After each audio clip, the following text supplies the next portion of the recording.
So we watched the Superman written and directed by James Gunn in the cinema. Not when it came out, not the first weekend, but a couple of days after. I was very excited about this. I knew I'm going to watch it no matter the trailer or no matter what other people say about this. But I would give it a 10 out of 10. I think the cinema where we went, it has 6 or 7 or 8 different rooms, and they put the Superman in the biggest room. We were very close to the starting time, and there were like maybe 4 people sitting in that huge room. 4 people. I was so sad about this because I remember a couple of years back I watched the Terminator Dark Fate with basically 4 people in the room. Then the advertisement started. It went on almost for an hour. It was very, very long advertisement, commercials.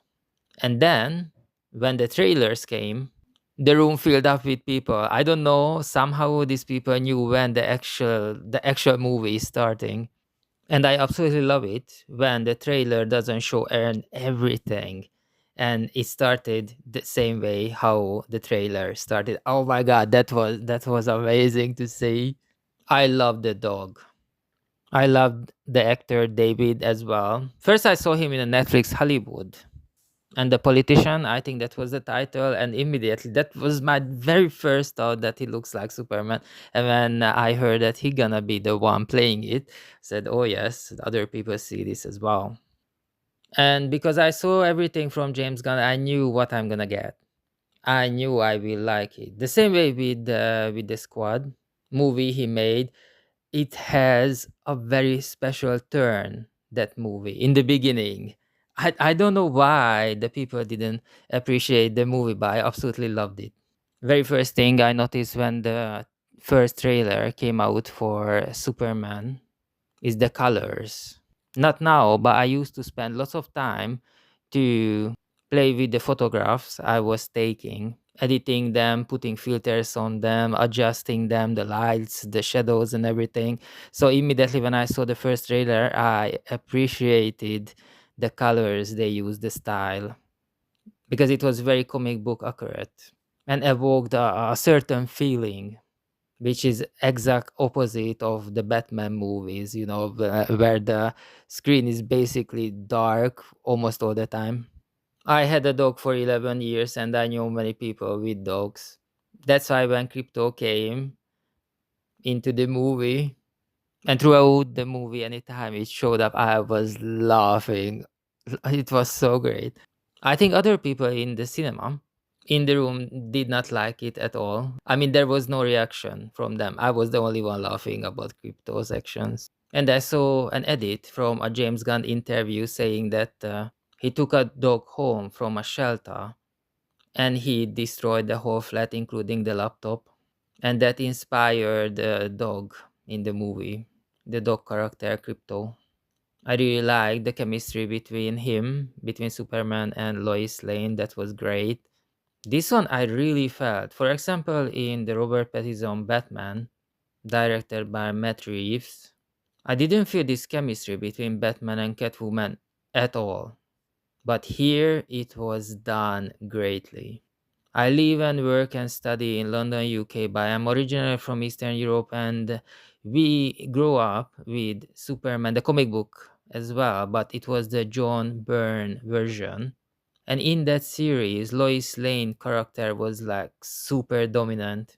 I remember that scene from John Byrne's Superman that was translated into my language, that she dressed up properly for a party and visits the house of Superman, which is a flat, and straight away Lois Lane notices the so she notices the dumbbells and sits down and start to move the dumbbells as in exercising, and she looks at Clark Kent, because in that series she doesn't know that Clark Kent and Superman is the same person, and she says that I can't believe that you achieved that body using these dumbbells.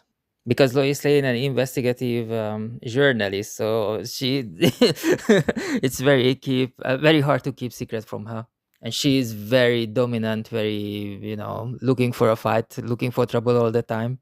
Here is different. It's a supporting role, and that's fine. That's fine because it was put together in such a great way. I will remember this for a long time. I read every article, every critic's opinion about the movie, and everybody compare it to the original Superman movies with Christopher Reeve and Gene Hackman. But I haven't seen either of those. So we want to talk about that angle here. After watching the first trailer, I was thinking how the Lex Luthor, Nicholas Holt Lex Luthor, gonna come to the picture at all. I just didn't see it at all. So I was very curious about it, how James Gunn put all these characters together. And let me tell you that it worked in the most perfect way possible. Because in every superhero movie, the enemies are very, very important. Superman best enemy, obviously Lex Luthor. And it is so splendidly done that these two characters got so close together. Oh my god, it was so perfectly done. I saw an interview, please, with James Gunn saying that he didn't really like Superman growing up. He was preferring Batman because Superman was so powerful. And that's why his choice was to bringing Superman, introducing Superman in the new DCU universe, where are very strong heroes already exist and work and accepted. I grew up collecting comic books. I was getting them from friends coming back from the USA, coming back to Eastern Europe. And also, part of my family lives in the USA and they were sending it as a present.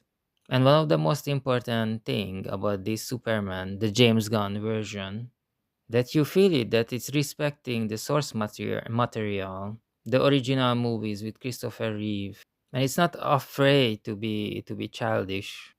And you need to understand that this is a very dangerous game. For example, if we go and visit the neighbors, the Marvel universe, there is a scene when they ask the Iron Man that if they take away the suit, what's left?